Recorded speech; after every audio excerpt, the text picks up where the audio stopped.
Welcome back to the deep dive. You know, when you're looking at something like shoulder surgery, and in this case we're talking about labrum surgery, it can feel like you're drowning in details. Oh, absolutely. But some of these seemingly small things Yeah. can have a really outsized impact on the outcome. Mm-hmm. Like the type of suture anchor used to reattach that torn labrum. You got it. It might seem like a minor detail, but it's not. No, not at all. So today, that's exactly what we're diving deep into. Okay. We're going to explore the surprisingly complex world of suture anchors, breaking down the different types, looking at what they're made of, what works, what doesn't, and what the latest research suggests. We've got through tons of clinical studies, biomechanical analyses, material science papers, all to figure out what makes a suture anchor effective and safe and ultimately help you understand this critical aspect of surgery without getting totally lost in the technical jargon. Right, because honestly, it can get pretty overwhelming. It can. There's a lot to unpack. There is. So let's start with the basics. Okay. Where did this whole suture anchor thing even begin? Like, what were the first anchors like? Well, the earliest ones were metallic. They primarily used titanium and stainless steel. And, they were actually quite effective at providing that strong, rigid fixation needed to reattach the labrum to the bone. Okay, so strong and rigid. You'd think that'd be ideal for, holding things in place. Yeah, you would think. So what were the downsides? Why did things move away from that? Well, it turns out, especially in a joint like the shoulder, which moves a lot, Right. those metal anchors could be a bit problematic. Over time, there were instances of them migrating, loosening, even causing damage to the cartilage in the joint. And then imagine you need an MRI after surgery. These metal implants could really interfere with the clarity of the images, making it harder to assess how things are healing. Right. It would block the view. Exactly. And then down the line, if you ever needed a revision surgery, having those metal anchors in there could complicate things. There were also concerns about the long-term effects of metal ions potentially leaching into the surrounding tissues. So while they were strong, they weren't perfect, you know what I mean? I do. So I'm curious, how did the body actually respond to those metals? Was there a difference between stainless steel and titanium, for example? Yeah, there was actually a difference. So stainless steel, it tended to get surrounded by this fibrous capsule. Okay. And that often had inflammatory cells in it. But titanium, on the other hand, seemed to have a more favorable response. Okay. It would actually form a layer of calcium and phosphate on its surface, essentially bonding directly with the bone. There was less of that fibrous tissue growth, and the inflammation was much lower. And researchers figured out that titanium naturally forms an oxide layer, and then those bone-building minerals, calcium and phosphate, kind of latch onto it. Then bone cells called osteoblasts move in and start laying down new bone tissue. So titanium showed a better ability to integrate with the bone compared to stainless steel. Okay, so titanium was better, but it sounds like these metal anchor issues were still a big enough deal to push for something new. Absolutely. And that's where those biodegradable anchors come in.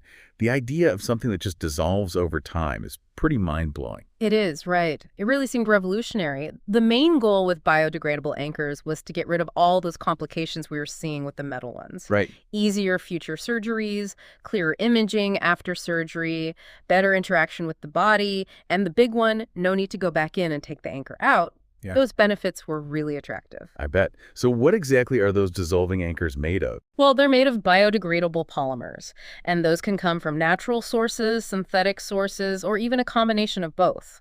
The key is that they break down safely within the body without causing a huge immune response. Okay. And how did those early biodegradable anchors work out? Was it smooth sailing? Not exactly. One of the first ones that got a lot of attention was this polymer called polyglycolic acid, PGA. Surgeons had been using it for those dissolvable sutures since the 70s, so it seemed like a natural fit for anchors too. But it turns out PGA breaks down pretty quickly, and it lost strength relatively soon after surgery. That doesn't sound good. It wasn't. This rapid loss of holding power led to it being discontinued for anchor use. And on top of that, as the PGA broke down, it released byproducts that could sometimes cause inflammation in the joint, leading to swelling, irritation, even bone breakdown. Yikes, not good. Not good at all. It goes to show that while the idea of a dissolving anchor was good, the early attempts ran into this challenge of keeping that strength long enough for the labrum to heal properly. It wasn't just about dissolving, it was about dissolving at the right speed and without causing bad reactions. I see. It's about finding that sweet spot. Yeah. So what came after PGA? Well, then they tried polylactic acid, or PLLA. This one degraded much more slowly, potentially staying strong for up to 5 years. Oh, wow. Because of that slower breakdown, PLLA wasn't as problematic as PGA when it came to rapid strength loss. But on the flip side, that very long degradation time also presented its own set of challenges. Okay, how so? It meant that the anchor might still be hanging around long after the labrum had healed, and there was a chance for long-term foreign body reactions within the bone as the body might keep trying to break the material down. So it was a different set of trade-offs. Slower breakdown meant longer-lasting support, but also potentially longer-term presence in the body. It sounds like a real balancing act. It is. Too fast is bad, too slow is also bad. Exactly. So to try and get it just right, to better control how long these anchors would take to break down, and also to make them stronger, researchers started developing what are called copolymers. These are basically polymers made from more than one type of monomer. It's kind of like mixing different ingredients to get a better final product. I like that analogy. Right. And some examples of these copolymers include poly-D-L-lactide, which uses both L-lactide and D-lactide forms, and also combinations of PLLA with PGA. So, do those copolymers solve all the problems with biodegradable anchors? Well, they were definitely a step forward, but biodegradable anchors in general still came with their own set of potential challenges. For instance, sometimes during surgery or in that initial healing phase, there were worries about the anchor fracturing while it was being put in, or maybe losing that secure fixation early on. And then there was the risk of the anchor not being fully embedded in the bone, which could irritate or even damage the articular cartilage, that smooth surface that lets the joint move freely. Anchor migration, where the anchor moves out of place, was also a concern. Okay, so some immediate and some potential long-term issues. Yes, exactly. Long-term, some patients experienced inflammatory reactions that could lead to osteolysis, which is basically the breakdown of bone tissue around the anchor. And then there was the possibility of cyst formation in the area, and sometimes the development of what's called an intra-articular granuloma. That's a type of inflammatory tissue growth that can cause swelling and discomfort. Among these later complications, the cyst formation and osteolysis were particularly concerning after rotator cuff repairs, where these types of anchors are often used. Ideally, you want that anchor to be completely absorbed and replaced by healthy bone once the labrum is healed. That makes sense. And to even keep track of that process, doctors developed a grading system based on MRI scans. Oh, interesting. They would look at the amount of fluid signal around the anchor, which could indicate potential problems like cyst formation. Okay, so it sounds like the search for the perfect anchor material was still going on. It was. That brings us to biostable anchors, specifically PEEK. What's the story with those? Well, the development of biostable anchors like polyether, or tone, or PEEK really came about because some of those early biodegradable options, especially the faster degrading ones, didn't always provide the long-lasting support needed for optimal healing. So researchers were looking for something more reliable in that regard. And PEEK, this high-performance plastic, really fit the bill. What made PEEK so attractive for this kind of surgery? Well, it has this incredible combination of properties. It's very strong, has excellent mechanical properties overall. It's resistant to wear and tear, heat, and it's incredibly stable, both chemically and biologically. Because of those characteristics, PEEK's been used in all sorts of applications, not just medicine, but also in demanding engineering environments. And when it comes to suture anchors, PEEK offers advantages like good visibility on X-rays after surgery, long-lasting fixation, and importantly, you don't have those complications associated with the breakdown of a polymer. Because it's designed to stay put. It seems like PEEK addressed a lot of those issues with biodegradables. But was there a trade-off? Was there something it couldn't do as well? The main limitation with PEEK is that it doesn't osseointegrate very well. And osseointegration is... Sorry, just reminding myself. No problem. Osseointegration is that process where new bone grows directly onto the surface of the implant, forming a strong bond. PEEK doesn't really encourage that bone ingrowth. Oh, okay. But the use of PEEK anchors actually paved the way for those biocomposite materials, which tried to combine the stability of something like PEEK with the ability to promote bone ingrowth. So PEEK highlighted the importance of that bone-implant interaction for long-term success. So biocomposites are like the next generation, trying to get the best of both worlds. That's the idea. So what are they made of? Typically, biocomposite anchors are made up of a biodegradable polymer matrix, which gives them the initial strength and structure, and then they have a bioceramic material added in that promotes bone formation. The most popular bioceramic is beta-tricalcium phosphate, or BTCP. There are also others like hydroxyapatite, calcium sulfate, and calcium carbonate, but bait TCP is the most common. What makes BT-TCP so special? Why is it used so often in these biocomposites? Well, it has several advantages. First off, its mineral composition is very similar to human bone, so it's very biocompatible. The body generally accepts it well. It also has this unique porous structure, both macroporous and microporous, kind of like a tiny sponge. Okay. And that structure is what we call osteoconductive, meaning it provides a scaffold for new bone cells to grow into and start building new bone tissue. And to top it all off, it has excellent overall biocompatibility and good mechanical strength. So it not only provides a framework for bone growth, but is also well tolerated by the body. Got it. So it's like a little bone-building welcome mat? You could say that. You mentioned hydroxyapatite as another bioceramic. How does that one stack up against both TCP? Hydroxyapatite is also a naturally occurring mineral, and it has a strong chemical affinity for bone. It's super biocompatible because it's very similar to what our own teeth and bones are made of. Generally, bone substitutes made from hydroxyapatite are considered either non-absorbable or they degrade at a much slower rate compared to both TCP. So while it integrates well with bone, it doesn't necessarily disappear over time in the same way that boat TCP does in a biocomposite. So it's more of a permanent resident. You could say that. It hangs around longer. Okay, and getting back to biocomposites, what are some specific examples of these combinations used in suture anchors? One common and well-studied biocomposite is a mix of polylactic co-glycolide, or PLGA, with MoTCP. This blend is designed to be absorbed at a controlled weight.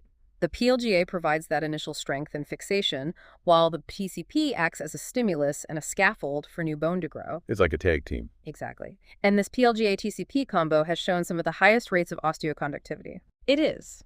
Studies suggest that a good percentage of anchors made from this material are absorbed within about 3 years, and they promote boning growth really well. Plus, there haven't been many reports of adverse events. So, relatively safe and effective. Mm-hmm. And this can be a big advantage if you ever need a revision surgery because you're not dealing with a permanent, non-degraded anchor. Also, the absorption time frame is generally slow enough to maintain good support while the soft tissues heal. And it's designed to minimize those inflammatory reactions and cyst formations that we sometimes see with faster absorbing materials. Okay, so it sounds like they really put a lot of thought into the timing of the absorption process. Absolutely. It's all about balance. Are there any other biocomposite formulations being used? Yes. Another interesting one combines PLGA with both BOTCP and calcium sulfate. This one is all about strong initial stability, followed by pretty rapid and almost complete absorption of all the materials over time. The PLGA in this mix typically takes about 2 years to be absorbed, while TCP and calcium sulfate tend to be absorbed even faster. And the thinking behind this combination is that the faster absorption might help reduce the risk of anchor-related cyst formation and fluid buildup in the long run. That makes sense. One study looked at this particular anchor in patients getting rotator cuff repairs, and they found that the degradation was mostly complete within about 21 months. And importantly, they didn't see any severe osteolysis or cyst formation around any of the anchors. There were also very few re-tears and no cases of the anchor pulling out. So, good results overall. Yeah, very promising. Okay, so we've covered metal anchors, different types of biodegradable materials, and now these really sophisticated biocomposites. Right. But you mentioned one more category in the beginning. All soft suture anchors. Right. How are those different from these solid anchors we've been talking about? All soft suture anchors, or ASAs, represent a totally different approach to fixation. The goal was to make the surgery less invasive and reduce those potential complications that can come with any solid anchor, whether it's metal or polymer. I see. So less is more in this case. In a way, yes. So instead of a rigid body, ASAs are made from one or more really strong sutures made of ultra-high molecular weight polyethylene, or UHMWPE. It's a very durable and wear-resistant type of plastic. These anchors often have a sleeve or a tape component, also made of suture material. So if there's no solid body, how do these all-soft anchors actually hold the labrum to the bone? It's a really clever mechanism. When the ASA is put into a small, precisely drilled tunnel in the bone, and you pull on the main suture, it causes the sleeve or tape to tighten down and compress against the outer layer of the bone, which is called the cortical bone. This creates a kind of expanding knot or ball within the tunnel, anchoring the suture and therefore the labrum. So it's like a self-tightening knot. In a way, yes. That's pretty neat. And because they don't have that solid body, ASAs can be placed through much smaller bone tunnels, typically just 1 to 3 millimeters. Oh, wow, that is... Yeah, and this is thought to be better because it preserves more of the patient's bone, which is especially important in areas where there isn't much bone to work with, like the glenoid rim in the shoulder. There's also the idea that if an ASA does fail, it might cause less damage to the surrounding joint compared to a rigid anchor. So less trauma overall. Exactly. That smaller tunnel and the softer material do sound like advantages. Yeah. But you also mentioned that there were some initial concerns about how strong these all-soft anchors are. Right. So some surgeons were worried they might not be as strong as the traditional anchors right after surgery. And there was a study that showed ASAs had more laxity, lower overall strength, and moved sooner when tested in a lab setting using cow bone and cadaver bone compared to screw anchors. But another study that compared an ASA to a solid PLLA anchor specifically for labral repair found no big difference in the maximum load they could handle before failing or the amount of displacement that happened at the point of failure. Interestingly, though, they did find that the amount of force needed to move the repaired labrum just 2 millimeters was significantly lower with the ASA compared to the traditional anchor. So maybe not as stiff initially, but ultimately similar strength. Okay, interesting. So maybe a little give initially, but the ultimate breaking point was similar. That's what the study suggests. What about in rotator cuff repair? That's another common shoulder surgery where they use these anchors, right? Yes, it is.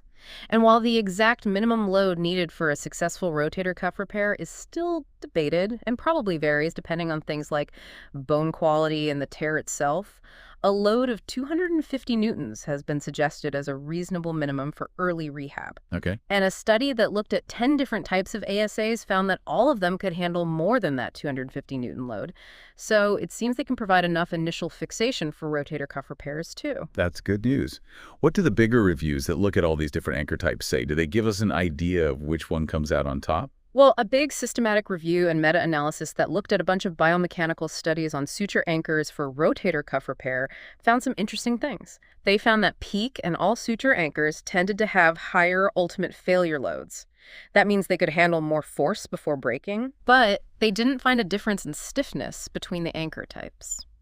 Interestingly, all-suture and biocomposite anchors tended to move more under load compared to metal anchors. And when they took out the studies that used synthetic bone instead of cadaver bone, the rankings actually changed a bit, suggesting that bone density might play a role in how well these anchors perform. This analysis also suggested that all suture anchors might be more likely to pull out of the bone, but less likely to have the suture or the eyelet break. Metal anchors, on the other hand, seemed more prone to eyelet breakage. Wow, so it's not as simple as saying one type is always better. It really depends on the situation and what you're prioritizing. Exactly. And what about those all-suture anchors in real-world surgery? A clinical study specifically looked at second-generation ASAs for labral repairs in the shoulder, and they followed patients for a year after surgery. They found high rates of success at both 6 and 12 months. Putting the anchors in during surgery went smoothly every time, and patients reported big improvements in their pain and shoulder function. And the safety profile was good too. Another systematic review focused specifically on all suture anchors found that they generally performed as well as, or even better than, traditional solid anchors in a lot of the tests. They also pointed out that the low-profile design of ASAs can be an advantage, and that their performance can vary depending on where they're used in the body. This review also looked at case series that showed good clinical results with ASAs for both shoulder instability and rotator cuff repair, with low complication rates. So it sounds like there's a lot of promising data for ASAs. Yes, there is. Okay, so we've covered a lot of ground here. For someone listening who might be facing labrum surgery and trying to make sense of all this, what are the key takeaways? Is there a clear winner, a best anchor? I wish it were that simple, but unfortunately there isn't one single best suture anchor that's perfect for everyone in every situation. Ideally, we'd want an anchor that's super strong initially, biocompatible in the long run, completely degrades without causing any problems, and is replaced by healthy bone. But that magical material doesn't exist yet. So it's all about weighing the pros and cons for each patient. Exactly. Surgeons have to consider a bunch of things when choosing an anchor. Bone quality, the risk of complications linked to different materials, the chance of the patient reacting badly to the material, and even the possibility of needing another surgery down the road. Each anchor type has its own strengths and weaknesses. So even though the patient won't be the one picking the anchor, understanding all this is still super important. Absolutely. Being informed about the different types of anchors, what they're good at, what their downsides might be, and what factors the surgeon considers is crucial for having a good conversation with your surgeon and making informed decisions about your treatment. It helps you be an active participant in your care. This has been a really eye-opening look at suture anchors. It's amazing how much research and development goes into something that seems so small. It is, isn't it? And it really speaks to how much progress is being made in orthopedic technology. For sure. So for you, our listener, thinking about all this, what questions come to mind about the future of orthopedic surgery and how we can create more personalized treatments? What does all this new technology and research mean for patients going forward? That's a great question to ponder as medical technology keeps evolving. Thank you for joining us for this deep dive into the world of suture anchors and shoulder labrum surgery. We hope this has helped you understand this complex topic better. It was my pleasure being here. If you found this particularly interesting, you might want to look into specific types of anchors that caught your attention, or even research the different surgical techniques used for labral repair. There's always something new to learn in this field. Absolutely. Until next time, keep diving deep.